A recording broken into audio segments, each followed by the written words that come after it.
Bonsoir à toutes et à tous. Je m'appelle Clara McClendon, je suis la vice-présidente, une des vice-présidentes, il y en a deux, de l'association Bagnolet en commun. Et bienvenue à la première édition de nos rendez-vous Béco, que je vais animer avec Delphine Lecombe, membre de l'association Bagnolet en commun.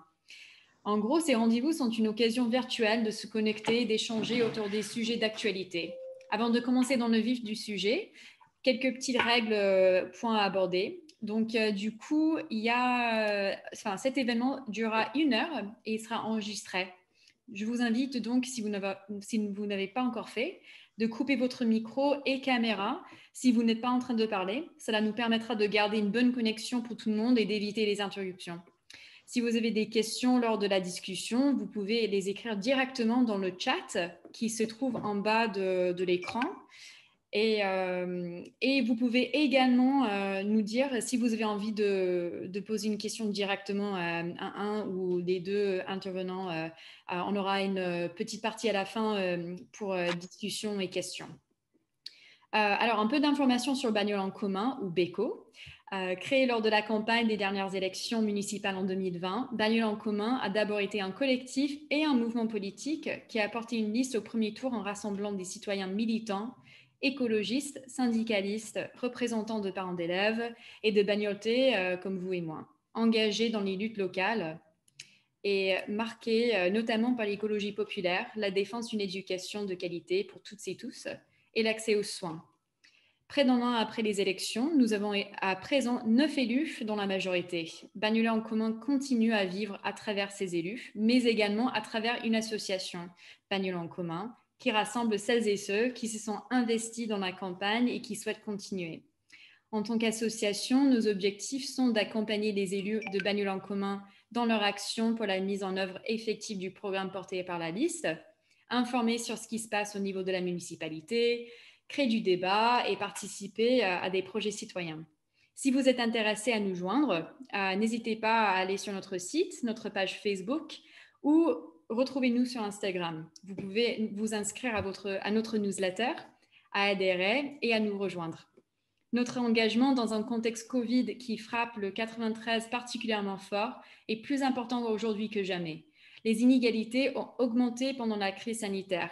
Dans une ville comme Bagnolet, où une grande majorité de la population travaille dans les professions essentielles, c'est-à-dire les agents de nettoyage, des cheminots, les livreurs, ce sont nous et nos voisins qui restons en première ligne de cette crise. Également, les politiques antisociales du gouvernement actuel continuent de creuser les inégalités et d'augmenter les tensions entre les Françaises et Français, notamment la loi séparatisme, la loi sécurité globale et les projets de réforme de l'assurance chômage d'autre part. Delphine? On ne t'entend pas. Oui, je vais compléter. Bonsoir à tous. Je vais juste compléter ce panorama avant de donner la parole à nos intervenants que je remercie d'être présents ce soir. Donc, en effet, je pense que en introduction, le terme inégalité est particulièrement important à souligner. Et finalement, cette épidémie, elle est à la fois révélatrice d'inégalité, mais aussi aggravatrice d'inégalité. Et en Seine-Saint-Denis, on est en première ligne pour le voir, pour le constater, puisque de fait, on a la population, une population qui est des plus touchées par les maladies chroniques, les maladies cardiaques, le diabète, qui créent les comorbidités et qui rendent les gens les plus faibles face au virus. On est aussi dans un département où on a moins d'accès aux soins, notamment pour des raisons financières. Il y a des reports de soins, notamment de soins dentaires. On a un département aussi qui compte moins de médecins généralistes. On en a 54 pour 1000 en Seine-Saint-Denis, alors qu'on en a 72 pour 1000 en Île-de-France. Et en fait, on est aussi le département, paradoxalement, où dans cette crise du Covid, le taux d'injection est des plus bas, puisqu'on a 8% nationalement de taux d'injection, alors qu'en Seine-Saint-Denis, on est plutôt à 5%. Et donc, on a un décalage complet entre les besoins et les moyens qui ont été mis en œuvre par le gouvernement et par l'État, puisque, on le sait bien, s'il y a eu des applaudissements à 20 heures et une apparence d'union nationale autour des soignants pendant le premier confinement, ça n'a pas du tout empêché le gouvernement de continuer la casse de l'hôpital public. et les politiques néolibérales qui ont fait que depuis des années, les lits ont été fermés, notamment des lits de réanimation. Et la France est l'un des seuls pays au monde à avoir continué à fermer des lits de réanimation à l'été, alors que la crise du Covid n'était pas terminée. Et donc, en fait, on vit ça concrètement à Bagnolet, sur le territoire, sur un territoire et sur des territoires en Seine-Saint-Denis qui souffrent en plus de baisse de dotation de l'État, qui touche du coup au budget des mairies et qui crée de fait, qui renforce de fait des inégalités en termes de moyens d'action aussi au niveau des villes qui sont en première ligne pour voilà, distribuer des masques à la population, organiser des dépistages, etc. Donc on voit bien dans ce contexte le rôle clé des acteurs de soins au niveau local. Et c'est pourquoi aujourd'hui on a souhaité organiser ce débat autour de la santé, autour de deux intervenants. Tout d'abord, le docteur Tahar, bonsoir et merci d'être là, Bonsoir. qui est médecin biologiste, qui est directeur du laboratoire ZTP de Bagnolet, qui est le lieu où sont analysés tous les tests effectués à Bagnolet. Et le docteur Tahar va nous expliquer comment le laboratoire a fait face aux besoins depuis un an en termes de tests. Vous avez été au cœur du déploiement de la lutte contre le Covid à Bagnolet. Et donc, c'est pour ça voilà, qu'on souhaitait aussi que vous fassiez part de votre expérience ce soir et puis que vous dressiez, avant qu'on commence, vous avez commencé à parler des tests salivaires, mais voilà, que vous dressiez aussi un petit peu que vous nous expliquiez comment tout ça va évoluer dans les semaines à venir et puis aussi que vous nous expliquiez quelles conséquences l'épidémie a sur la prise en charge des patients et notamment des patientes, puisque votre laboratoire est connu pour avoir un pôle femmes et pour faire voilà, de la PMA et du dépistage du papillomavirus. Et donc, ce sera intéressant aussi de voir quels sont les effets de l'épidémie et du recentrement de votre activité sur l'épidémie, sur aussi cette prise en charge. Et on a également le plaisir d'accueillir Grégoire de la Gannerie, qui est adjoint à la mairie de Bagnolet, élu à la santé, élu Bagnolet en commun. Et donc, Grégoire nous expliquera, au-delà du Covid-19, dont là, on a pas mal parlé en introduction, mais voilà, quelles actions ont été mises en place au niveau de la municipalité en termes de santé d'un point de vue plus général et des partenaires de soins. Voilà, qu'est-ce qui a été mis en place en général, qu'est-ce qui a été mis en place pour lutter contre la pandémie et quelles sont les perspectives à moyen et long terme pour améliorer la santé des Bagnoltaises et des Bagnoltais. Donc, je te passe la parole, Grégoire. Merci beaucoup Delphine. Donc, bonsoir à tous. Je suis ravi de participer à ce premier rendez-vous Béco et puis qu'on se retrouve tous ici pour parler d'un sujet extrêmement important. L'épidémie l'a mis en avant, mais depuis longtemps, je travaille sur ces sujets-là et c'est vrai que je crois que l'épidémie a donné une nouvelle ampleur à l'importance de la santé et à la prise en charge des soins de la population et a remis sur le devant de la scène, je pense, voilà, des actions qu'on doit mener et qu'on devrait mener depuis longtemps, mais qui n'ont pas été des décisions qui n'ont pas été prises depuis un certain temps suite notamment à des politiques assez restrictives en termes d'évolution des dépenses de santé. Je pense que ce qu'a mis, voilà, ce que je vais essayer de vous présenter, c'est ce qu'on a fait depuis qu'on est arrivé à la mairie en tant qu'élu avec Bagnolet en commun sur la santé, donc depuis fin juin, faire un bilan voilà, de ces 8 premiers mois à la mairie. C'est important de rendre compte, c'est important d'avoir vos retours sur ce qui a été fait, sur le ressenti sur ces actions, sur voilà, la satisfaction aussi face aux actions menées et à ce qu'on a pu mettre en place depuis qu'on est arrivé à la mairie.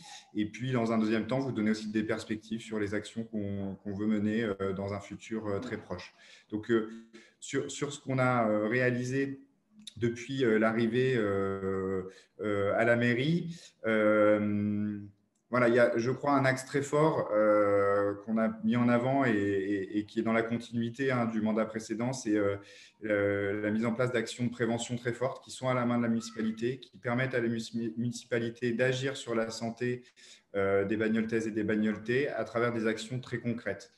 La prévention a été mise en avant de façon et son importance a été mise en avant de façon très forte par le Covid à travers les politiques sur les masques, sur les tests, sur maintenant le vaccin. On se rend compte que éviter une pathologie, c'est sans doute le meilleur moyen de soigner. Et donc avant, on avait un système de santé très tourné vers le curatif, donc on laissait la pathologie survenir et ensuite on soignait. Le Covid a montré qu'en fait, il fallait faire tout l'inverse et qu'il fallait au contraire essayer de prévenir la survenue de la maladie. Donc, sur les actions de prévention, voilà, on a mis en place notamment une convention avec l'ARS pour mener, avec l'Agence régionale de santé, pour mener des actions très concrètes donc auprès des enfants notamment, à travers des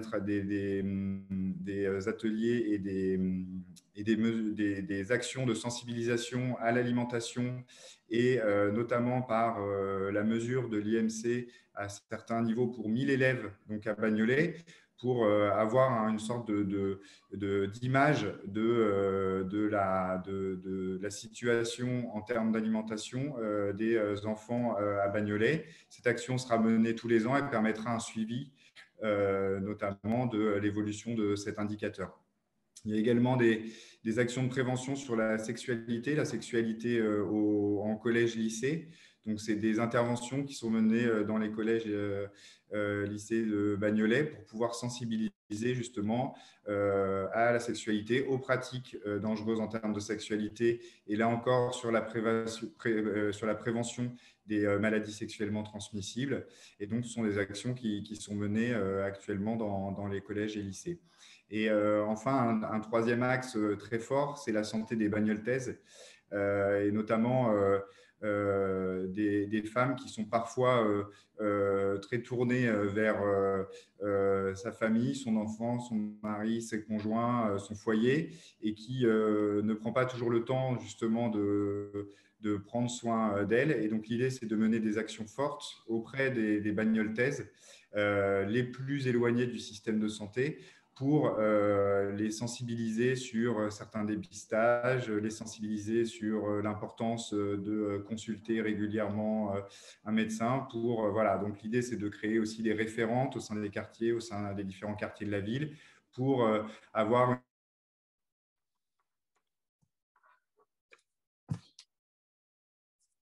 une sorte Sur la prévention, c'est vraiment un axe très important et qu'il convient de développer et je reviendrai sur la partie Covid, ce qu'on a pu mettre en place, mais voilà, la prévention, en tout cas, est un axe très important. Le deuxième axe, c'est l'investissement. L'investissement dans notre, finalement, outil de production de la santé, et notamment un des cœurs de la production de la santé à Bagnolet, qui est le centre municipal de santé et le centre dentaire. Voilà, qui a parfois été un peu délaissé et pour justement faire adhérer tous les professionnels de santé, attirer des nouveaux professionnels de santé, il est important de redonner un souffle au centre municipal de santé, au centre dentaire. Donc, on a eu des actions qui ont été menées notamment dans le centre dentaire plus particulièrement, avec l'investissement, donc voilà, c'est un peu technique, mais dans un compresseur qui permet de faciliter et d'améliorer la qualité de travail des dentistes et également la qualité des soins prodigués par les dentistes. Donc ça, c'est un investissement qui a été réalisé en décembre et un investissement également qui est souhaité dans le budget 2021 de l'achat d'une radio panoramique dentaire qui permet d'assurer pour les personnes prises en charge dans le centre dentaire l'ensemble des soins qui seront prodigués au centre municipal, au centre dentaire. Puisqu'actuellement, souvent, ce qui se passe, c'est que la personne arrive et il doit faire ce bilan, cette radio panoramique, et le centre dentaire est obligé de renvoyer vers un autre cabinet le patient. Donc, évidemment, en termes de prise en charge, ce n'est pas satisfaisant. Et également, cela voilà, ne permet pas forcément à certaines personnes d'avoir accès à ces soins à des tarifs modérés comme ceux du centre dentaire et qui ne sont pas forcément les tarifs qui sont pratiqués dans d'autres centres dentaires à proximité. Donc ça, l'investissement, c'est également un sujet important, investir dans le centre municipal de santé pour en faire un lieu attractif et un lieu où les professionnels de santé qui y travaillent puissent s'épanouir et puissent développer des nouvelles actions. Ensuite, c'est plus, voilà, en termes de perspective, il y a deux grands axes pour des projets à vraiment, je le souhaite, à court terme. Réduire les barrières financières à l'accès aux soins et à l'accès à l'assurance santé. Donc, c'est la mise en place de la mutuelle municipale. Donc, c'est une promesse phare de notre programme de campagne.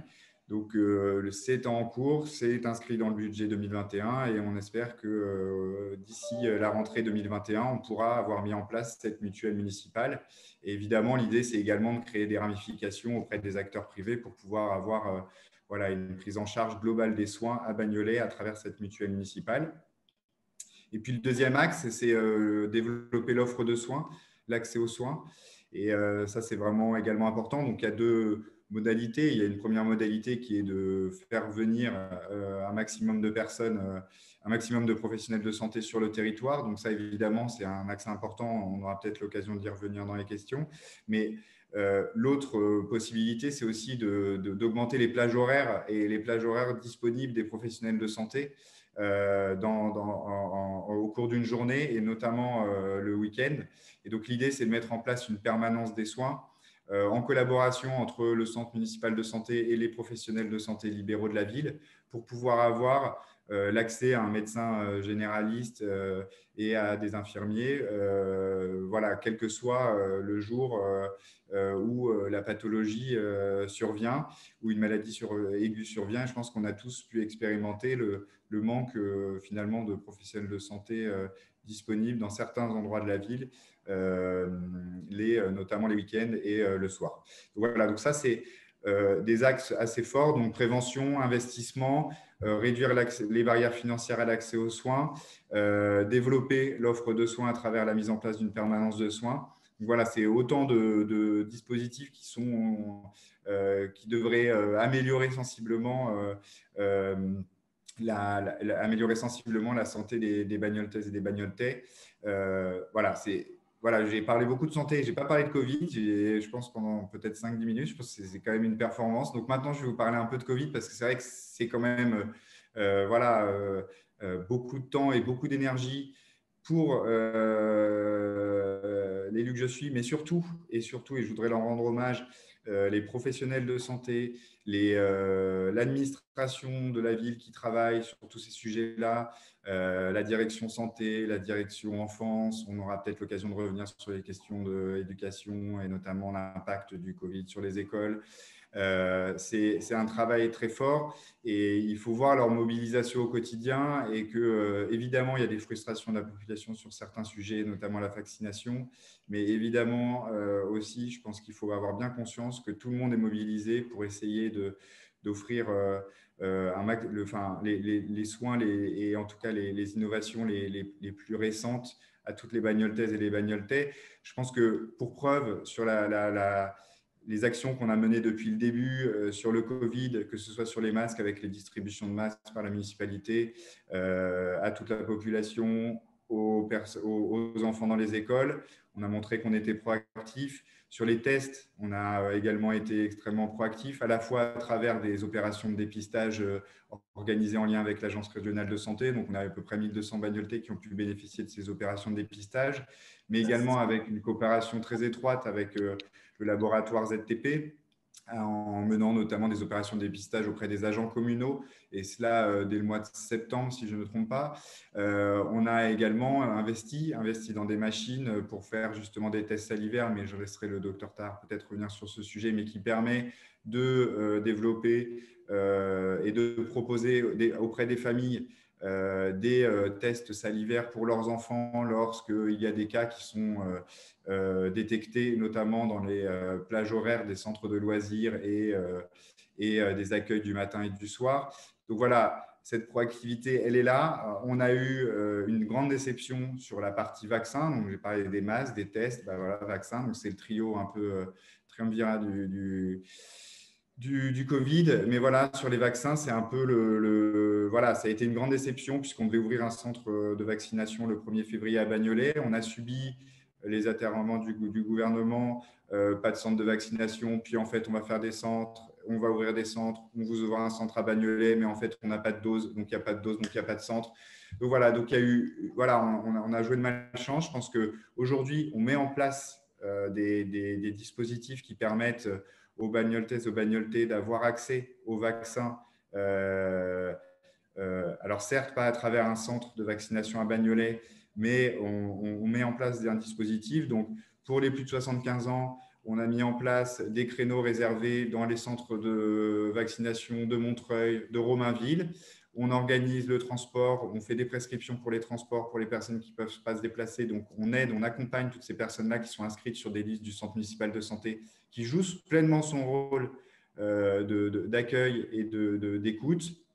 Sur les vaccinations d'AstraZeneca, donc pour les publics de moins de 75 ans, ça a été annoncé aujourd'hui sur le site de la mairie, mais donc il y a 240 doses qui ont été, que le centre de santé va à partir de lundi injecter auprès des populations qui se sont inscrites également auprès du centre. Un numéro a été ouvert pour pouvoir justement répondre aux questions, recueillir une liste des personnes, des Bagnolaises et des Bagnoltais qui voudraient se faire vacciner.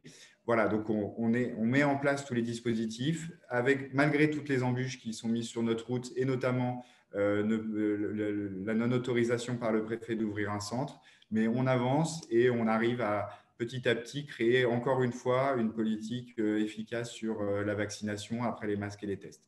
Donc voilà, c'était un peu voilà ce que je voulais vous dire sur tous ces sujets-là. On pourra y revenir avec plaisir, et puis surtout sur d'autres sujets peut-être que je n'aurais pas abordés, et c'est aussi pour ça que je suis content d'être là. C'est aussi pour parler des sujets peut-être que je n'ai pas traités ou qui ne font pas encore partie de la feuille de route, mais qui pourraient le devenir en fonction de vos attentes. Merci beaucoup Grégoire pour cette intervention très intéressante. Maintenant, on va passer la parole à Dr Tar pour parler un peu de son expérience à Bagnolet. Dr Tar? Bon, oui, bonsoir à tous.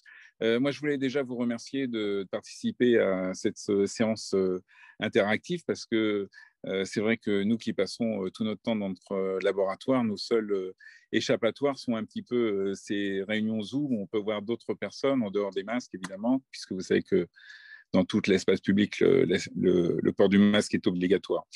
Alors, moi, ça me fait très plaisir de participer à cet échange, parce que moi, je suis au laboratoire depuis 25 ans, 30 ans. On a repris le laboratoire de Mme Zera, qui a fait toute sa carrière à Bagnolet. Et contrairement à ce que l'on pense, le département 93, ce n'est pas un département sinistré en termes je dirais, d'efficience ou d'efficacité au niveau de l'accès aux soins des personnes. Je m'explique, c'est-à-dire que le premier centre de fécondation in vitro en France hors public a été créé par Mme Zera, justement à Bagnolet en 1986, et c'était un centre qui a une très importante notoriété, et c'était le premier centre qui a été créé dans le département du 93. Alors nous, comment vous présenter un petit peu notre équipe? Notre laboratoire, il a été toujours fixé sur des objectifs à atteindre, dans le sens où on voulait toujours développer des pôles d'excellence. Et ces pôles d'excellence, principalement dans le cadre actuel, c'est les pôles de PMA. Donc nous, on est un laboratoire accrédité en procréation médicalement assistée, et sur également la santé de la femme, et en particulier tout ce qui concerne l'aspect gynécologique au niveau du dépistage, puisqu'on parlait un petit peu de dépistage, au niveau des frottis, au niveau des nouvelles techniques de papillomavirus, et également ce qui nous paraît intéressant pour nous, c'est que notre équipe, elle est multidisciplinaire. C'est un laboratoire qui travaille 24 heures sur 24, qui travaille 7 jours sur 7. On travaille avec beaucoup de cliniques, on travaille avec les cliniques Floréal, avec beaucoup de résidences de santé.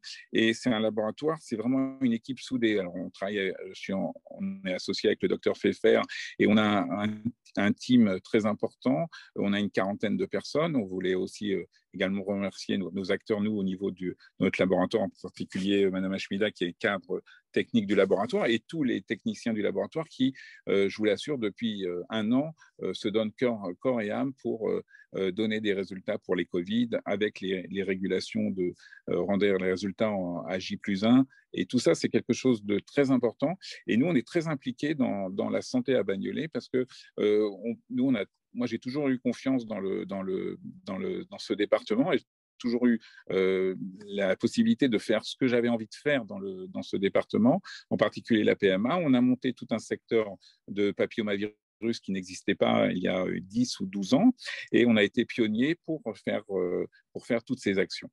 Alors, principalement, ce qui nous, sur cette action qu'on mène au niveau de l'action sur le Covid, nous, on a été, on va dire, multifactoriel. On a eu beaucoup de demandes au départ de Covid, et il a fallu un petit laps de temps pour pouvoir justement faire ces tests.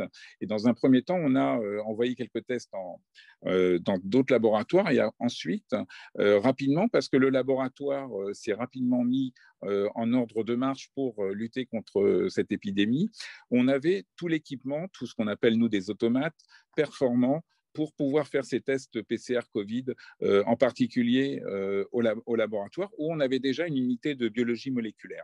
Donc la PCR, ce que vous entendez à longueur de journée dans les journaux ou à la télé, ça, c'était une technique qui était particulièrement bien connue de nos biologistes et de nos techniciens, puisqu'on avait développé cette technique de PCR avec l'intervention pour justement rendre des résultats pour le papillomavirus. On avait un appareil, ce qu'on appelle un automate, c'est-à-dire qu'il ne nécessite pas d'intervention humaine pour techniquer le prélèvement. Et cet automate qui s'appelle le panthère, comme un tigre, si vous voulez, était un élément très, très important pour nous, parce qu'il nous a permis de faire beaucoup de tests PCR de façon walk-away, ce qu'on appelle automatique. Et ça nous a permis de nous mettre tout de suite dans l'action et de faire énormément de tests PCR.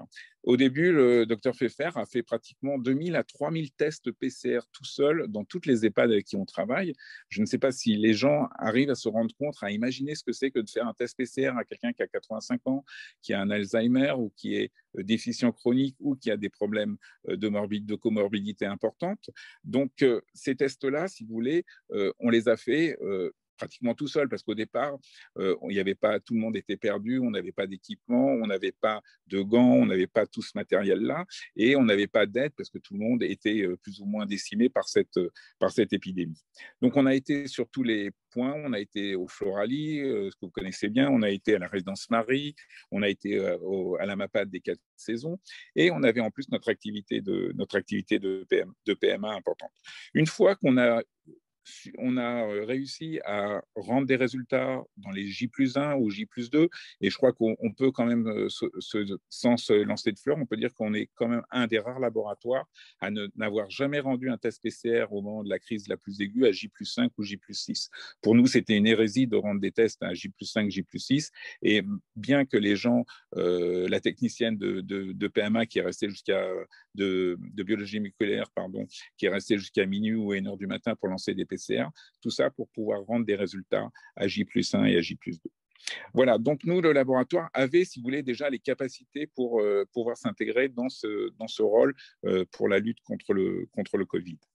L'accès aux soins, pour nous, il est important, et pendant cet épisode du Covid, il y a un élément très important pour la santé de la femme qui est passé pratiquement inaperçu, parce que le Covid prenait tout le soleil, si vous voulez, c'est le fait que le frottis cervico-vaginal qui est fait pour toutes les femmes, vous savez qu'il y a un dépistage tous les 3 ans, maintenant, ce n'est plus le primum movens, maintenant, c'est le dépistage papillomavirus. Et ce dépistage du papillomavirus a été autorisé par la Sécurité sociale, comme le sait bien monsieur de Legagnerie, en avril 2020 et permet maintenant à toutes les femmes de faire un dépistage primaire de papillomavirus qui rend une meilleure spécificité, une meilleure sensibilité par rapport aux frottis cervico-vaginales. Donc ça, c'est un point important qui a été un accès aux soins qui a permis de s'ouvrir pour toutes ces femmes qui ne sont pas bien suivies. Et vous savez, comme vous l'avez déjà souligné en introduction, l'accès aux soins dans le 93 pour toutes les femmes est un parent pauvre pour cet accès aux soins, pour tout ce qui est dépistage frottis cervical. Toutes les campagnes de dépistage ont été très, très compliquées à mener. On a essayé d'en mener avec les ARS, mais c'est une machinerie, c'est quelque chose de très, très compliqué à mener. Moi, ce que je retiens un petit peu de cette crise Covid, à part que le laboratoire, évidemment, a été impliqué dans les dépistages, comme vous l'avez dit, moi, ce qui me choque le plus, c'est, si vous voulez, c'est que, par exemple, je vous donne un exemple très simple, l'accès Internet aux patients, il est devenu fondamental, même pour nous, biologistes, parce que en Covid, les gens ne peuvent pas venir chercher leurs résultats au laboratoire, évidemment, s'ils sont positifs. Et ne serait-ce que de leur donner un accès Internet pour permettre d'ouvrir un compte sur ce qu'on appelle notre site LaboConnect et ne pas venir au laboratoire, je peux vous assurer que sur une centaine de personnes qu'on voit tous les jours ou 200 personnes qu'on voit tous les jours, je peux vous assurer qu'il y a 30 à 40% des gens qui ne maîtrisent pas totalement cette connexion Internet et ce qui fait que l'épidémie peut malheureusement se propager si les gens reviennent au laboratoire ou contaminent d'autres personnes. L'accès, et je terminerai par un petit peu ces points-là, vous avez parlé beaucoup de problèmes de dépistage. Ce qu'il faut savoir, c'est qu'au niveau de sexualité, au niveau de la santé des femmes et des adolescents, il y a des nouvelles techniques qu'il faut absolument que les nouveaux médecins connaissent, en particulier le dépistage de chlamydia et de gonocoque dans les urines, qui est un dépistage excessivement simple à faire, qui se fait également en PCR, en biologie moléculaire. Et ce dépistage-là, il est à la portée de chaque médecin, généraliste ou spécialiste, ce qui permet de pouvoir faire un suivi au niveau du chlamydia et du gonocoque, parce que ces maladies sexuellement transmissibles, elles explosent aussi également dans ce cadre des 3-4 dernières années. Il y a aussi un autoprélèvement que les femmes peuvent faire aussi pour les prélèvements vaginaux au niveau de chlamydia et mycoplasme et qui peut être intéressant à développer et probablement, si vous cherchez au niveau de la mairie des actions à mettre en place, cet autoprélèvement peut être promu parce que ça permet aux femmes qui n'ont pas envie de faire de prélèvement vaginal de faire le prélèvement elles-mêmes. Et ça, c'est quand même, je pense, un point relativement important à développer. Moi, je terminerai sur le point que les dépistages, on maîtrise complètement le dépistage nasopharyngé et on est en train, depuis un mois et demi, de mettre au point les tests salivaires qui sont mis au point grâce au docteur Pfeffer et avec la collaboration avec EasyCov. C'est une société dont on voulait remercier la mairie d'avoir participé à l'achat des 2 automates qui sont au laboratoire. Et nous sommes très contents de participer. Nous aurons pu faire la une de BFM parce qu'on a été quand même un des 2 premiers laboratoires à utiliser ce EasyCov. Et ça aussi, c'est un point important à noter que malgré qu'on soit dans le 9-3, comme on dit, nous, on continue toujours de l'avant et on croit dans notre étoile et on croit toujours dans la réalisation de ce que vous voulez faire. C'est un point important non seulement en éthique vis-à-vis de nous-mêmes, vis-à-vis de la population, mais surtout vis-à-vis de notre conscience professionnelle. Voilà ce que je voulais un petit peu vous dire sur tous ces points qui sont très importants. Et je pense que c'est un combat quand même de tous les jours, de se battre tous les jours pour que l'accès aux soins soit pour tous. L'accès PCR, bien que le gouvernement, on peut critiquer son action, mais l'accès PCR, entre guillemets, gratuit, mais c'est un terme que je n'aime pas, cet accès PCR pour tout le monde, c'était quand même un point très important et il n'y a pas eu de barrage social pour dire que le monsieur qui a de l'argent, il peut faire son PCR, il est traité comme dans la République française, traiter tout le monde de la même façon, c'est quand même un point important et il y a énormément de bagnolettés qui ont pu faire ce dépistage gratuitement, on va dire, grâce quand même à cet accès aux soins gratuits pour ça. Et je finirai par le fait que la mutuelle municipale, c'est quand même un point important. Je trouve que c'est une très, très bonne initiative de votre part et ça pourrait être intéressant de mener à bien ce combat pour avoir cette mutuelle. Voilà, c'est ce que je voulais dire un petit peu et je suis ouvert au débat pour toutes les questions que vous souhaitez. Merci beaucoup, Monsieur Tahar. Merci. Et je trouve que votre éclairage est d'autant plus intéressant que, à raison, on a donné la parole et surtout les médias ont donné beaucoup la parole et tout à fait à raison aux soignants dans les hôpitaux, aux médecins infirmiers, etc. Et je trouve que c'est intéressant parce que le point de vue du médecin biologiste en laboratoire n'est pas un point de vue qu'on entend beaucoup. Et du coup, je trouve que voilà, cet éclairage est particulièrement intéressant ce soir. On va passer aux questions, si vous le voulez bien. Alors, on a plusieurs questions. Je vais les dire et puis, Dr Tahar, Grégoire, je vous laisserai vous organiser pour les réponses. Je crois aussi qu'il y a un intervenant, Arlindo, qui veut poser une question en direct. Donc, vous en aurez aussi la possibilité. Je relis juste les premières questions qui ont été posées par écrit et puis après, on pourra prendre un autre round de questions à l'oral. Voilà. Donc, on a eu une première question sur pourquoi. Bonjour, j'aimerais savoir pourquoi il n'y a pas de centre de vaccination à Bagnolet. Je crois, Grégoire, que tu as répondu en privé, mais je trouve que ce serait intéressant de faire une réponse collective. Je me permets juste de prendre 2-3 questions et puis vous répondrez, comme le temps file, vous ferez des réponses sur plusieurs questions. On prend plusieurs. Abdelkrim demande à quand des tests salivaires, et notamment Abdelkrim demande dans les foyers, mais la question se pose aussi peut-être pour les écoles. Voilà, donc je vous laisserai répondre. Édouard Desnoël aussi est connecté, donc il pourra peut-être donner un éclairage aussi sur les écoles. Et ensuite, on avait une question de procédure, comment se faire vacciner si on est âgé de plus de 70 ans, à quand la vaccination pour les plus de 65 ans. Et voilà, je crois que j'ai fait le tour. Vous me reprenez si j'en ai oublié. Peut-être qu'on va prendre la question d'Arlindo aussi. Ok, très bien. Ouais, et puis je vous laisserai répondre après sur l'ensemble. Ouais, en fait, moi, c'est une question un peu Bonsoir déjà, Monsieur Tahar, et merci pour votre intervention. En fait, ma question, vous parliez pas mal de dépistage, notamment des chlamydiés et des gonorrhées, mais aussi de la formation des médecins de ville pour qu'ils puissent apprendre eux-mêmes à dépister sans passer par de la médecine de biologie, comme vous faites. Pour le coup, ma question, c'était de savoir, est-ce que vous connaissez, vous qui êtes en réseau tout le temps avec les médecins, de fait, combien y a-t-il de médecins à Bagnolet qui pratiquent, on va dire, à temps plein parce que, voilà, s'il n'y a pas de médecins, les dépistages et les dépistages de manière générale, hein, que ce soit pour Covid et tout ça, ont un impact. C'est-à-dire s'il n'y a pas suffisamment de médecins, il n'y a pas suffisamment de personnes qui vont rediriger la patientèle dans les laboratoires et dans les endroits où on fait des tests. Merci. Pour vous répondre simplement, je dirais que la démographie médicale à Bagnolet, elle n'a pas beaucoup changé depuis une dizaine ou une vingtaine d'années. C'est-à-dire que vous avez beaucoup de cabinets médicaux qui travaillent 4 ou 5 médecins. Et généralement, ce que font les médecins de Bagnolet, c'est qu'ils prennent des internes ou ils prennent des étudiants en stage. Et ces étudiants en stage sont formés, pour les généralistes, je parle là, et ils sont formés de telle sorte qu'ils puissent ensuite après s'installer dans le département, dans la commune. Nous, on a un exemple de médecin qui a repris, qui s'est installé parce que vous savez qu'il y a quand même des aides importantes du Conseil de l'ordre des médecins, du département et de l'ARS pour permettre à ces jeunes praticiens de s'installer.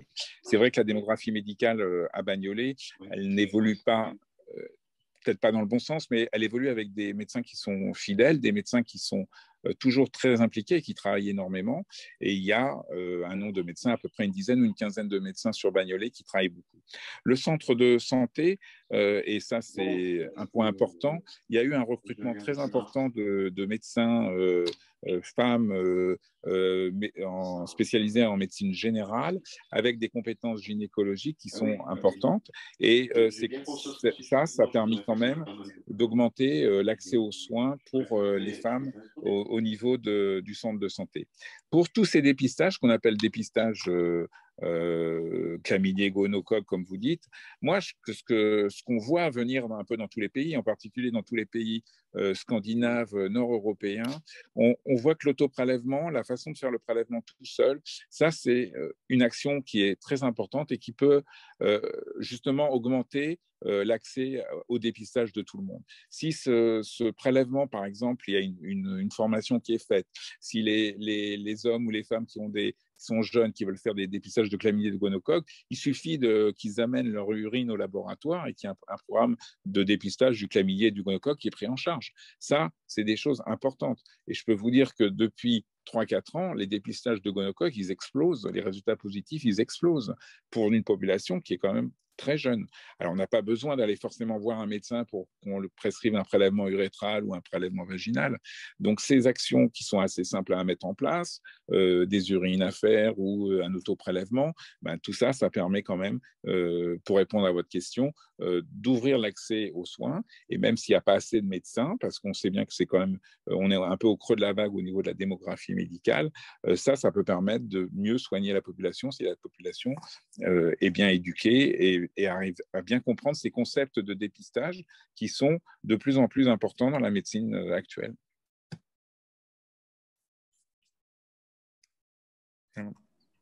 Merci beaucoup. Grégoire, peut-être tu veux répondre Les différents points, oui, tout à fait. Sur le centre de vaccination, je reviendrai sur toutes ces questions de dépistage, parce que je pense que c'est très important et que la municipalité peut faire des choses et peut s'appuyer sur les programmes déjà en place pour peut-être, justement, à travers ces discussions et ces conversations, essayer de développer un peu et d'axer sur certains thèmes en priorité pour pouvoir justement mener des actions efficaces. Donc, j'y reviendrai, mais sur le centre de vaccination, voilà, c'est pourquoi pas de centre de vaccination à Bagnolet. Donc, tout simplement parce que l'Agence régionale de santé et le préfet qui nous avaient donc contactés, on avait une réunion préparatoire pour l'ouverture du centre le 1er février en présence de la direction santé, du directeur général des services, du maire. Donc, on avait préparé cette ouverture, hein, tout était prêt. Un manque de doses au 1er février n'a pas permis l'ouverture de ce centre. Depuis, nous relançons toutes les semaines le préfet et l'agence régionale de santé depuis le 1er février.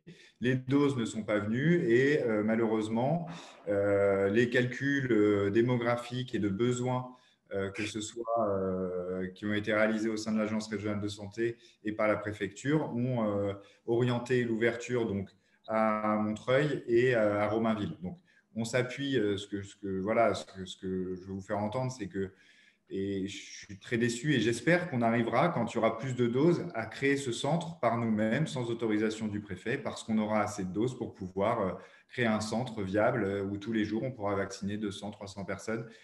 On est prêt à le faire, les doses manquent. Donc, pour l'instant, c'est vraiment un problème de doses. Mais on va, voilà, j'espère que dans les 2 prochaines semaines, au début avril, on aura des nouveaux vaccins. Il y a le vaccin de Johnson & Johnson qui va aussi arriver. Donc, j'espère qu'on aura plus de doses et qu'on pourra organiser cela. Parce qu'en plus, on avait mobilisé les médecins libéraux, on a le centre municipal de santé, la direction santé avait mobilisé le centre municipal de santé, les médecins libéraux, tout le monde était prêt à aider, les infirmiers libéraux, tout le monde était prêt à aider. Il y a une mailing list avec 108 professionnels de santé de la ville qui sont tenus au courant régulièrement sur l'avancée de ce centre. Et malheureusement, on n'a pas la possibilité, parce que sans autorisation de la préfecture, on ne peut pas recevoir les vaccins de Pfizer et Moderna, puisque c'est des vaccins qui sont congelés. Et pour pouvoir en bénéficier, il faut pouvoir avoir l'autorisation du préfet. Donc, ce qu'on essaye de faire, c'est de faire des agréments avec Romainville et Montreuil pour l'instant, pour avoir des rendez-vous dans les centres. en facilitant le transport, soit en faisant des prescriptions de transport, soit en mettant à disposition les transports de la ville. Et ensuite, ce qu'on essaye de faire dans un deuxième temps, et là, c'est ce que j'espère va déboucher rapidement, c'est essayer d'être une sorte d'annexe d'un des deux centres pour pouvoir recevoir des doses. Donc, ce ne sera pas une autorisation peut-être officielle du préfet, mais voilà, essayer de trouver des doses par tous les moyens. Je pense qu'on en est tous un peu là. Mais en tout cas, rapprocher au plus proche de la population les doses et les endroits où on peut se faire vacciner, à mon avis, c'est la bonne solution et c'est sans doute pas les vaccinodromes comme à Saint-Denis, comme il pourrait s'ouvrir dans le Stade de France. Sur les tests salivaires dans les foyers, donc on n'y est pas encore.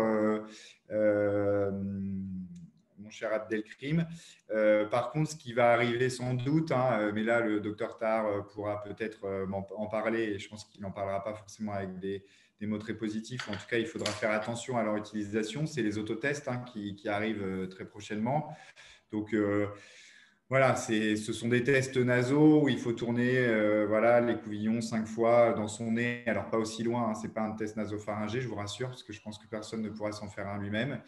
Mais voilà, c'est des autotests qui sont arrivés en Allemagne, ils sont arrivés en Suisse, ils sont arrivés en Autriche, ils vont arriver en France, donc d'abord dans des dispositifs plus, on va dire, tournés vers les publics les plus éloignés des tests, ceux qui ne se font pas tester. Donc, bon, j'ai déjà fait les démarches auprès de l'Agence régionale de santé pour dire qu'on était évidemment ouvert à la possibilité si des actions étaient menées, de les aider. Il y a des expérimentations qui sont menées au sein de l'Agence régionale de santé Île-de-France. Donc voilà, on fait ces démarches-là, mais les autotests vont arriver dans un futur plus ou moins proche dans ton foyer, Abdelkrim. Sur la question de la démographie médicale, c'est vrai que c'est un point très important.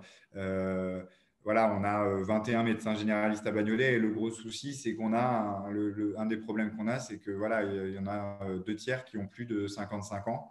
Donc voilà, on a quand même, alors que c'est qu'un tiers en Seine-Saint-Denis qui ont plus de 55 ans. Donc on a vraiment voilà, et une démographie médicale qui doit se renouveler. Donc, on a des bonnes nouvelles. On a une maison de santé pluriprofessionnelle qui va s'ouvrir dans aux coutures.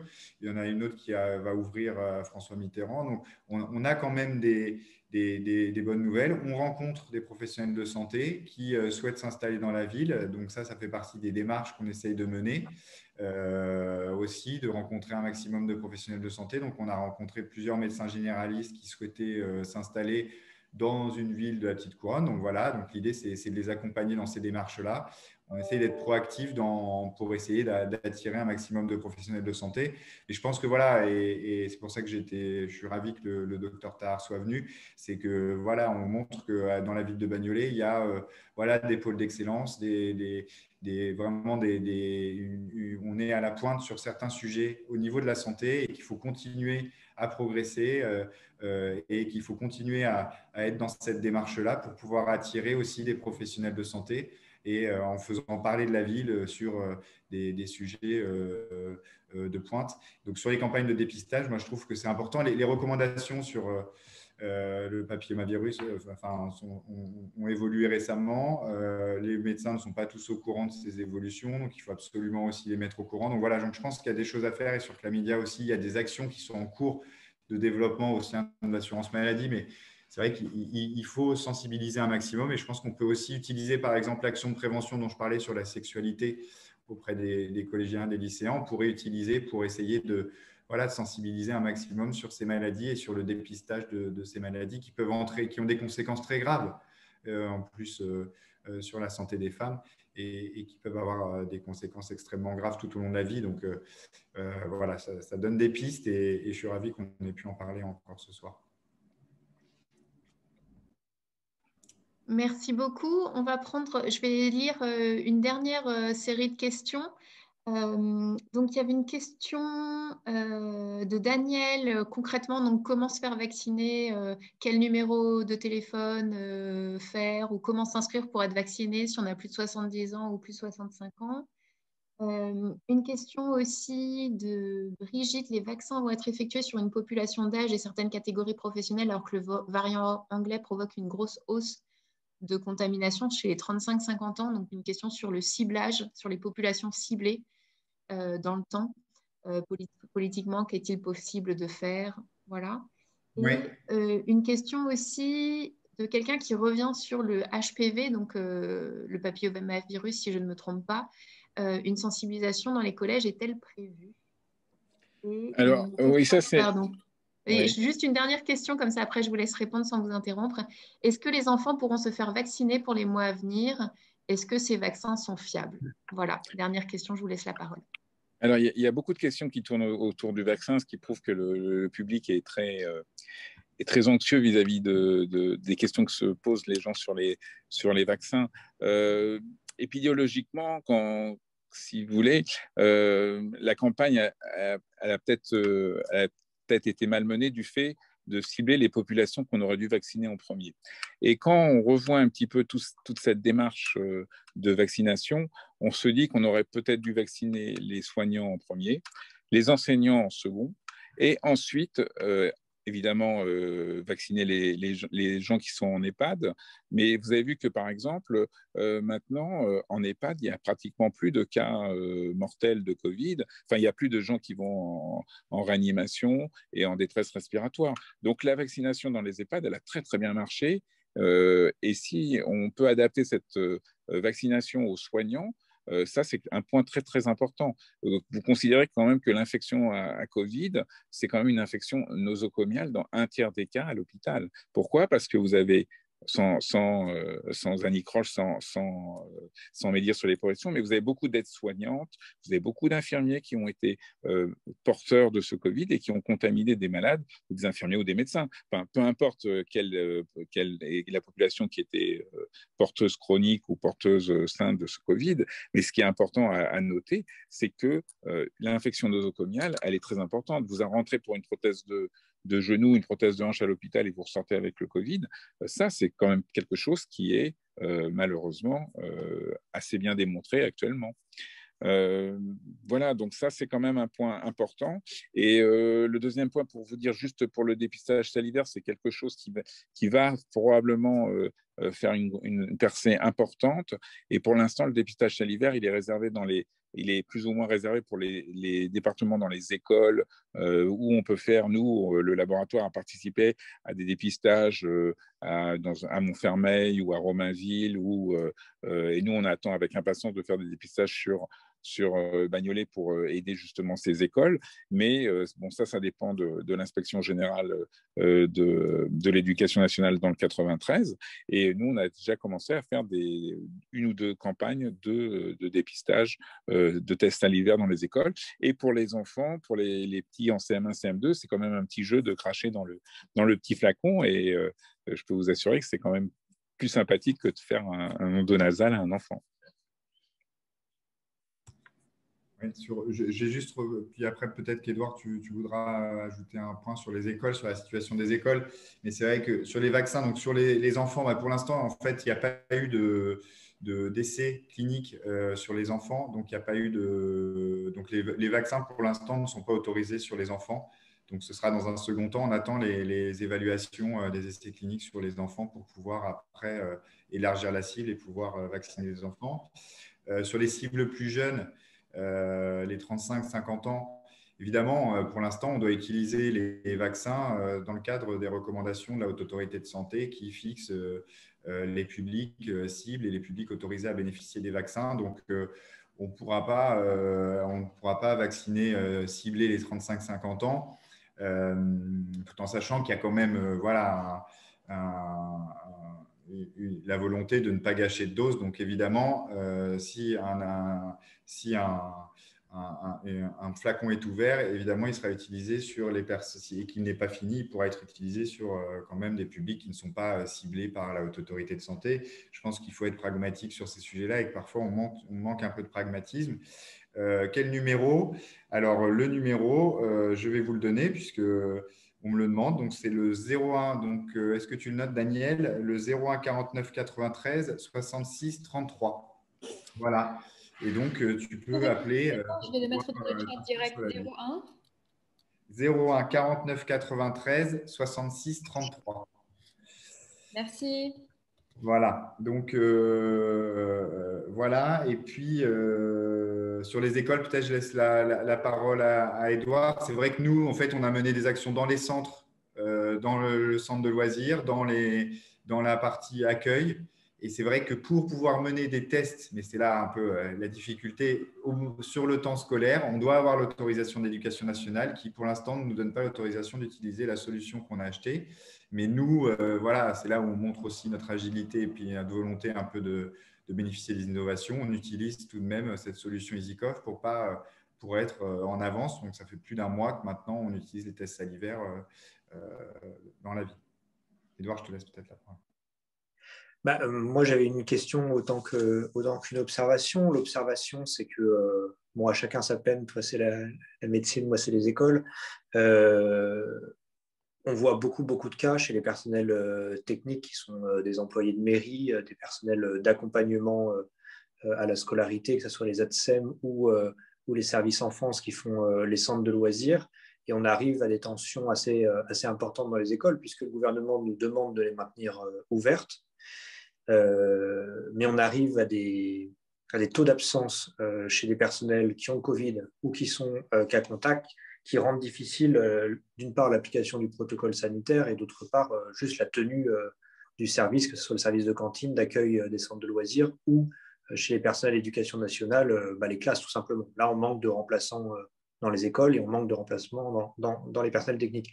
Donc, la question que j'avais déjà, c'est, vu qu'on lit des choses sur cette forme d'emballement épidémique ou de troisième vague, peu importe comment on l'appelle, est-ce que c'est une chose là qu'on observe en micro à Bagnolet chez ZTP, comme on a l'impression de l'observer depuis une dizaine de jours dans les rues, dans les services de la mairie, etc. Est-ce que c'est quelque chose qu'on observe? Et puis oui, voilà, quelles sont les mesures supplémentaires qu'on peut éventuellement mener conjointement.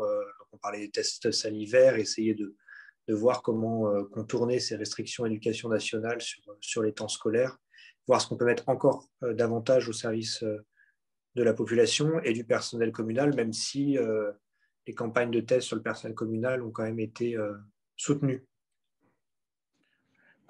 Alors nous, je dirais que nous, l'épidémie, on l'a suivi au laboratoire parce qu'on a notre indice tous les jours de positivité.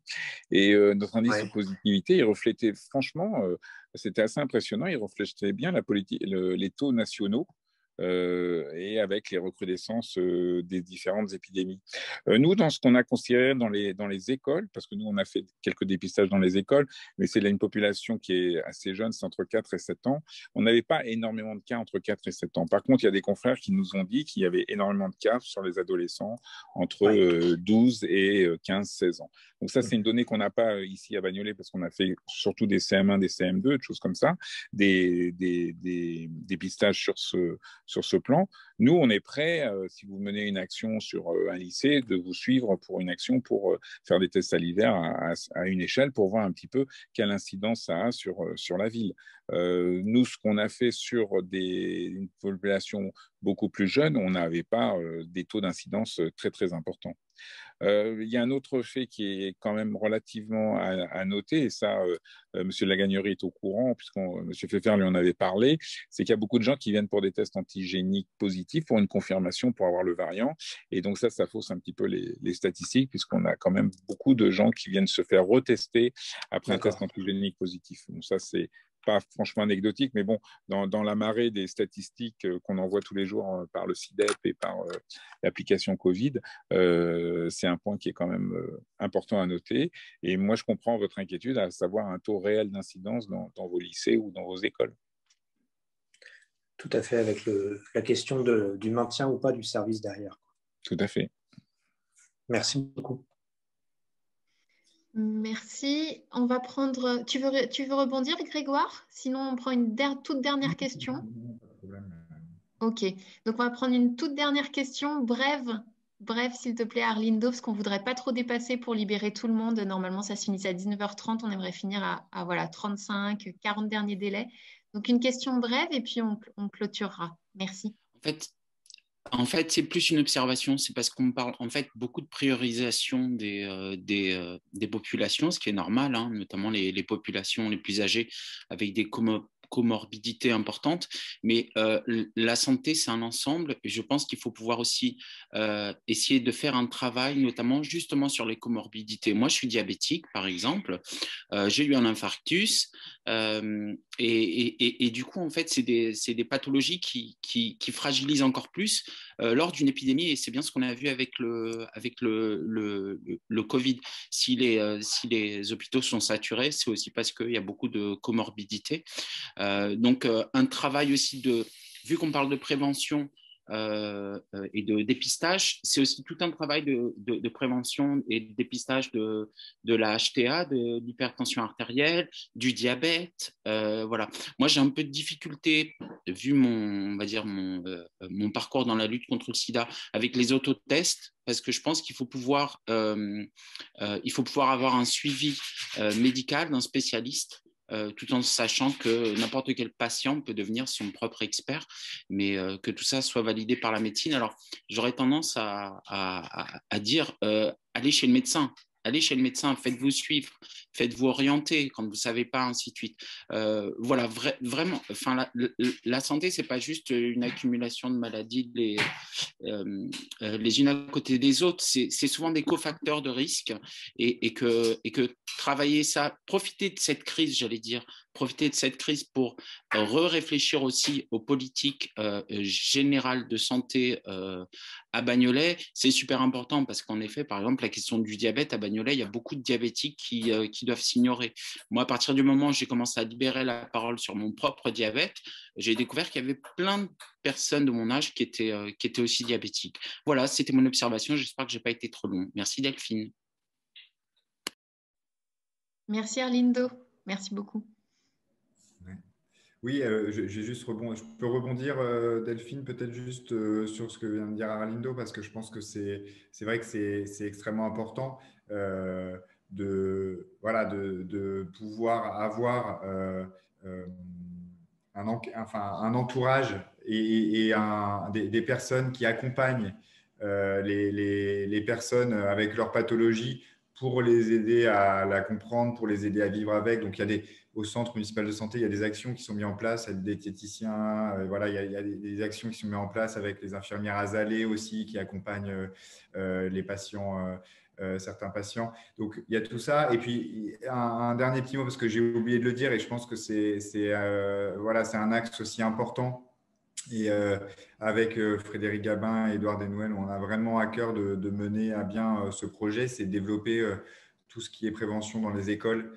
Et ça m'a fait penser à ça, Arlindo, quand tu as parlé, parce que tu as parlé du diabète, mais il y a aussi toutes les maladies respiratoires, toutes ces maladies-là. Moi, je signe beaucoup de plans d'accompagnement individuel pour les enfants, mais il y a beaucoup d'enfants asthmatiques. Je signe voilà, il y a quand même beaucoup d'enfants asthmatiques dans cette ville, et c'est peut-être pas pour rien parce qu'on est aussi entouré d'autoroutes. Donc, voilà, donc, on veut mener aussi à bien des actions dans les écoles de prévention pour accompagner les parents, pour accompagner les enfants, voilà. Et puis il y a des sujets qui tiennent à cœur comme les violences sexuelles. Il faut en parler aux enfants, il faut sensibiliser les enfants. Il y a des grands sujets, des grandes thématiques. Et comme tu dis, si cette pandémie peut nous amener à avoir plus grand pour la politique locale de santé, et en la mettant en avant, en faisant une priorité du mandat et en lui donnant les moyens et en se mobilisant, je pense que ce sera, au moins, on aura gagné quelque chose grâce à cette pandémie. Rien que les gains en termes d'hygiène et la sensibilisation sur l'hygiène dans les écoles, voilà, c'est également des sujets très importants qui permettent d'éviter beaucoup de pathologies.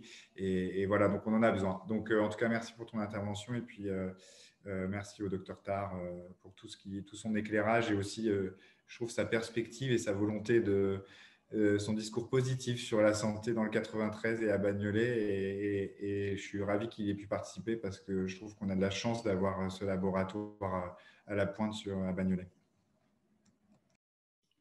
Merci beaucoup, Grégoire. Dr Tar, vous avez des derniers petits points à ajouter avant qu'on clôt? On ne vous entend pas.